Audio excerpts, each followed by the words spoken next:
दोस्तों और साथियों, एक एक्स मंत्री जिसका नाम राकेश दत्त होता है, वह एक महिला पुलिस हेड कांस्टेबल से शादी कर लेता है। उस पुलिस हेड कांस्टेबल का नाम सुनीता होता है। सुनीता जो कि देखने सुनने में बेहद खूबसूरत महिला थी, जो कि पहले विधवा भी होती है। और इस तरह से दोनों का जीवन गुजरने लगता है। वक्त का पहिया कभी ऊपर कभी नीचा चलता रहता है। एक दिन पति पत्नी दोनों पार्क में बैठे होते हैं। उसी पार्क में एक शंकर नाम का लड़का आ जाता है। वो इन दोनों से कहने लगता है कि मुझे एक तुम्हारे घर में नौकरी चाहिए। मेरे पास कोई काम नहीं है, कोई काम धंधा नहीं है और मेरे घर का गुजारा अच्छे तरीके से नहीं चल रहा है। दोनों को तरस आ जाता है। दोनों उस लड़के को अपने घर में नौकर रख लेते हैं। वो नौकर जिसका नाम शंकर होता है, 10 दिन तक लगातार इस घर में नौकरी करता रहता है। लेकिन दोस्तों, यहाँ पर मंत्री की जो पत्नी सुनीता होती है, उसकी नीयत वहां पर खराब हो जाती है और एक ऐसी रात भी आ जाती है जिसमें वो पुलिस वाली सुनीता अपने इस नौकर को रात के 10 बजे के आसपास अपने कमरे में बुला लेती है। और अपने कमरे में बुलाने के बाद दोस्तों कमरे का दरवाजा बंद करती है। और दरवाजा बंद करने के बाद दोस्तों, इस नौकर और इस पुलिस वाले के बीच आज की रात क्या होने वाला है, बहुत ही हैरत अंगेज और दिलचस्प कहानी है। नमस्कार दोस्तों, मैं कुलदीप राणा। आज की हमारी सच्ची कहानी की शुरुआत होती है नई दिल्ली से। दोस्तों, नई दिल्ली के अंदर ही रहने वाला एक एक्स मंत्री जिसका नाम राकेश दत्त होता है। राकेश दत्त कई साल पहले मंत्री पद पर रह चुका था। मंत्री पद पर रहते हुए उसने बहुत अच्छी खासी प्रॉपर्टी बना ली थी। उसके पास पैसा था, रुतबा था, शोहरत भी थी। राकेश दत्त के अपने दो बेटे होते हैं। दोनों बेटों को राकेश दत्त ने विदेश में पढ़ाई करने के लिए भेज दिया था। और राकेश के जो दोनों बेटे होते हैं, पढ़ाई करने के बाद विदेश में ही सेटल हो जाते हैं। जिसके कारण एक्स मंत्री राकेश दत्त अपने घर पर अकेला रह जाता है। अकेलापन भी महसूस करने लगता है, क्योंकि उसकी पत्नी की 5 साल पहले मौत हो चुकी होती है। और इस तरह से जब वो अपने घर में अकेला रहने लगता है, तो फिर वह अपने एक भतीजे राहुल को अपने घर पर बुला लेता है। वो कहने लगता है कि राहुल, तुमने 12वीं परीक्षा पास कर ली है, अब तुम कॉलेज में अपनी पढ़ाई करो और इस पूरे घर में हम दोनों ही मिलकर रहने वाले हैं। दोस्तों, इस तरह से अच्छा खासा समय व्यतीत होने लगता है। राहुल हर रोज कॉलेज में पढ़ाई करने जाया करता था और पढ़ाई करने के बाद घर पर लौट आया करता था। लेकिन राहुल जो है, कुछ गलत यार दोस्तों की संगत में पड़ जाता है और गलत संगत में पढ़कर वो अपनी पढ़ाई को भूल चुका होता है। और इस तरह से कॉलेज के अंदर वो गलत सलत काम करने लगता है। और इस तरीके से दोस्तों, कॉलेज के अंदर एक दिन राहुल का झगड़ा हो जाता है एक उसी के दोस्त के साथ जिसका नाम मनोज कुमार होता है। दोनों में काफी गहरा झगड़ा होता है और झगड़ा इतना ज्यादा बढ़ जाता है कि वहां पर पुलिस आने की नौबत आ जाती है। और देखते ही देखते दोस्तों, जो कॉलेज का प्रधानाचार्य होता है वो पुलिस को भी बुला लेता है। और पुलिस जब मौके पर पहुंचती है तो देखती है वहां पर दो दोस्तों के बीच जो है काफी झगड़ा हो रहा होता है। और पुलिस में जो एक महिला कांस्टेबल होती है जिसका नाम सुनीता होता है, वह उन दोनों को गिरफ्तार कर लेती है। गिरफ्तार करने के बाद दोस्तों, इसके बाद उन दोनों को पुलिस स्टेशन में ले जाया जाता है। और जब इस बात का पता एक्स मंत्री राकेश दत्त को पता चलता है, तो फिर राकेश दत्त सोचने लगता है कि जो मेरा भतीजा है वो राहुल, वो गलत चल चुका है। फिर दोस्तों, राकेश दत्त एक्स मंत्री अपने भतीजे राहुल को छुड़वाने के लिए पुलिस स्टेशन में चला जाता है। और जैसे ही राकेश दत्त पुलिस स्टेशन में पहुंचता है तो वह देखता है कि एक बेहद खूबसूरत महिला कांस्टेबल जिसका नाम सुनीता होता है, वो अपनी कुर्सी पर बैठी हुई थी। राकेश दत्त मंत्री साहब उस सुनीता के पास चला जाता है और सुनीता को देखकर वो दंग रह जाता है, हैरान हो जाता है। सुनीता देखने में बेहद खूबसूरत महिला होती है। और इसके बाद एक्स मंत्री राकेश दत्त सुनीता से बातचीत करने लगता है। कहने लगता है कि मेरा एक भतीजा है जिसका नाम राहुल है, उसने कॉलेज में झगड़ा किया था और झगड़े के कारण जो है आपने उसको गिरफ्तार कर लिया था। इसके बाद पुलिस वाली उस लड़के राहुल को अपने पास बुलाती है। और फिर इसके बाद राकेश दत्त मंत्री को कहने लगती है कि अपने इस भतीजे को जरा संभाल कर रखो, नहीं तो ये भविष्य में जाकर कोई ऐसा गलत कदम उठा लेगा जिसके कारण इसकी जिंदगी बर्बाद हो जाएगी। मैंने इन दोनों दोस्तों के ऊपर कोई भी चार्जशीट तैयार नहीं की है, क्योंकि इनका जो जीवन है वो खराब हो सकता था। और इस तरह से राकेश दत्त एक्स मंत्री बेहद खुश हो जाता है। उस महिला पुलिस ऑफिसर को कहने लगता है कि चलो कोई बात नहीं, आज के बाद ये कोई झगड़ा नहीं करेगा। और इस तरह से राहुल वहां से चला जाता है। लेकिन ये जो मंत्री होता है उस पुलिस ऑफिसर से, उस पुलिस वाली से लगातार बातचीत करता रहता है। अब राकेश दत्त एक्स मंत्री उस पुलिस वाली सुनीता से पूछने लगता है कि तुम्हें यहाँ पर नौकरी करते हुए कितने दिन हो चुके हैं। सुनीता मुस्कुराते हुए, हंसते हुए कहने लगती है कि मुझे नौकरी करते हुए यहाँ पर 5 से 6 साल बीत चुके हैं, और जब से मेरे पति की मौत हुई है मैं अकेली पड़ गई हूँ। अब एक्स मंत्री को जब इस बात का पता चलता है कि ये एक विधवा महिला है, तो उसी समय उस विधवा महिला को जो है कहने लगता है कि मुझे आप अपना फोन नंबर दे दो, और अगर मुझे कोई आपसे भविष्य में जरूरी काम पड़ेगा तो मैं आपसे बातचीत करूंगा। और इस तरह से वो सुनीता पुलिस वाली हंसते मुस्कुराते हुए इस एक्स मंत्री को अपना मोबाइल नंबर दे देती है। और इसके बाद एक्स मंत्री अपने घर पर लौट आता है। दोस्तों, एक्स मंत्री को आज रात नींद नहीं आती है। वो तो उस महिला पुलिस ऑफिसर के ख्यालों में डूब जाता है। और इसके बाद एक्स मंत्री साहब उस पुलिस वाली से जो है बातचीत करना शुरू कर देते हैं मोबाइल फोन पर। सुनीता भी घंटों घंटों तक उससे बातचीत करती रहती है, और दोनों में गहरी दोस्ती हो जाती है। और दोस्ती से ये जो है बात प्यार में बदल जाती है। और इसके बाद एक दिन जो है एक्स मंत्री सुनीता से मिलता है और उससे कहने लगता है कि मैं तुमसे शादी करना चाहता हूँ। अब सुनीता भी बेहद खुश हो जाती है।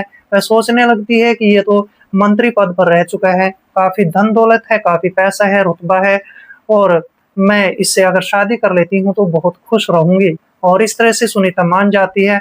दोस्तों, 10 से 15 दिन का समय गुजर जाने के बाद राकेश मंत्री साहब इस सुनीता के साथ शादी कर लेते हैं। दोनों का जीवन खुशहाल रहने लगता है। दोनों अपने जीवन में आगे बढ़ चुके होते हैं। लेकिन दोस्तों, जैसे ही शादी को कुछ दिनों का वक्त गुजर जाता है तो सुनीता को फिर कुछ कमी महसूस होने लगती है।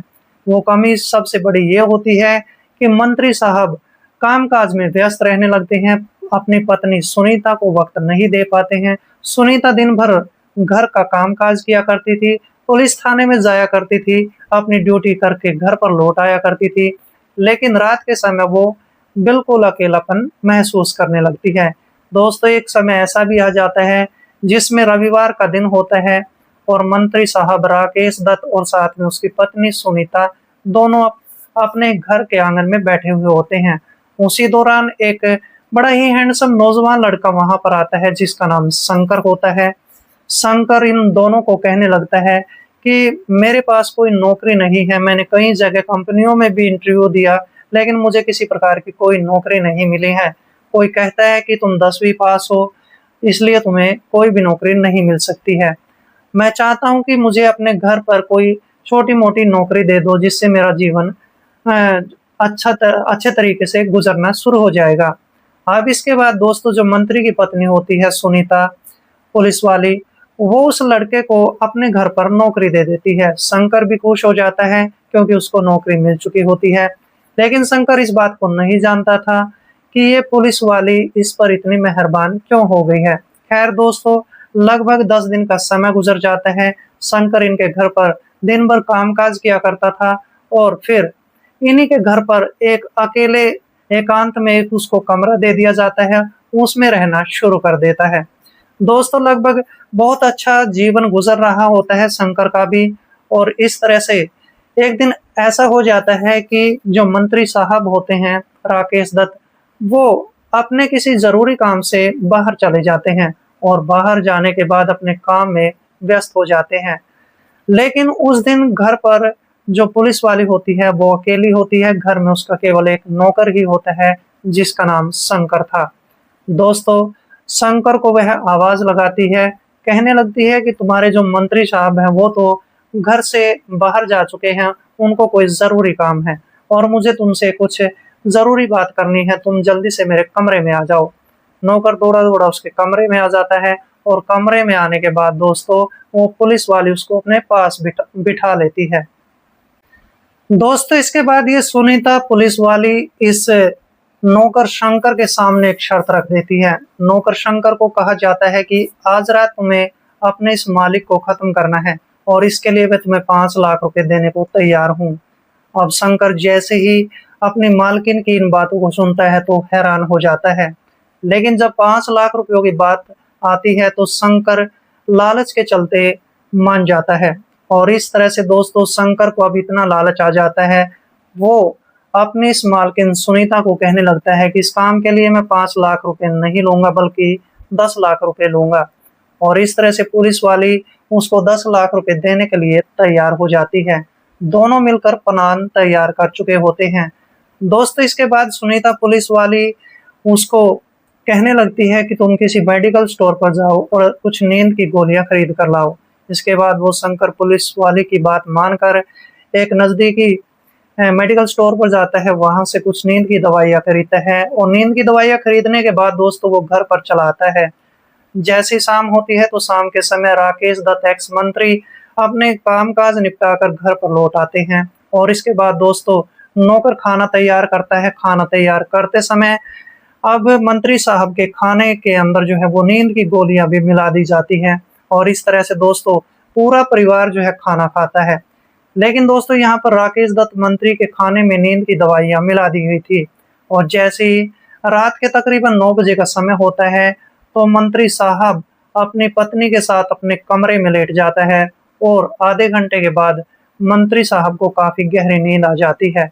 और इसके बाद दोस्तों पुलिस वाली सुनीता उस मंत्री साहब के कमरे से बाहर निकलती है और शंकर के पास चली जाती है और शंकर को कहने लगती है कि अपने इस मालिक को जल्दी से ठिकाने लगा दो। इसके बाद दोस्तों जो नौकर शंकर होता है वह अपने मालिक के कमरे में जाता है और उसकी गला दबाकर हत्या कर देता है। और ये सब करने के बाद दोस्तों वह उसकी लाश के टुकड़े करता है। लाश के टुकड़े करने के बाद उनको एक बोरी में भरता है और बोरी में भरने के बाद दोस्तों शंकर उस लाश को लेकर नहर में फेंकने के लिए चला जाता है। लेकिन दोस्तों वहां पर नहर पर जब वो पहुंचता है तो वहां पर 5 लड़के आज रात पार्टी कर रहे होते हैं और पार्टी के दौरान दोस्तों जमकर शराब भी पी रहे होते हैं। दोस्तों तकरीबन 11:30 बजे के आसपास का समय होता है और जब जैसे शंकर उस बोरी को नहर में फेंकने के लिए तैयार होता है तो उन लड़कों की नजर उस शंकर पर पड़ जाती है और उन 5 में से एक लड़का उसके पास जाता है, उसे पूछने लगता है कि तुम्हारे पास इस बोरी में क्या है।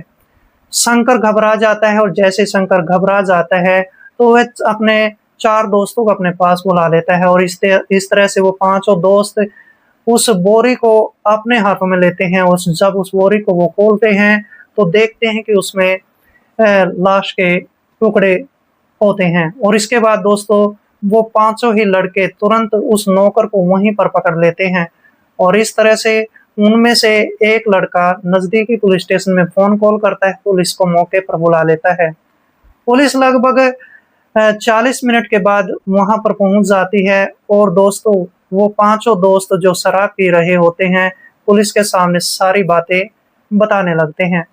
पुलिस अब उस नौकर शंकर को वहीं पर गिरफ्तार करती है और गिरफ्तार करने के बाद पुलिस स्टेशन में ले आती है। पुलिस स्टेशन में लाने के बाद जब शंकर की खूब जमकर पिटाई की जाती है तो शंकर अपना जुर्म कबूल करते हुए कहने लगता है कि मेरी जो मालकिन है सुनीता वो पुलिस में ही है और उसने ही जो है मुझे 10 लाख रुपए देने का वादा किया है और इसलिए मैंने एक्स मंत्री का कत्ल कर दिया है। और इस तरह से दोस्तों जब पुलिस इस सारी बात को सुन लेती है तो फिर इसके बाद उस सुनीता को भी गिरफ्तार कर लिया जाता है। दोस्तों इसके बाद इन दोनों पर एक चार्जशीट तैयार कर दी जाती है।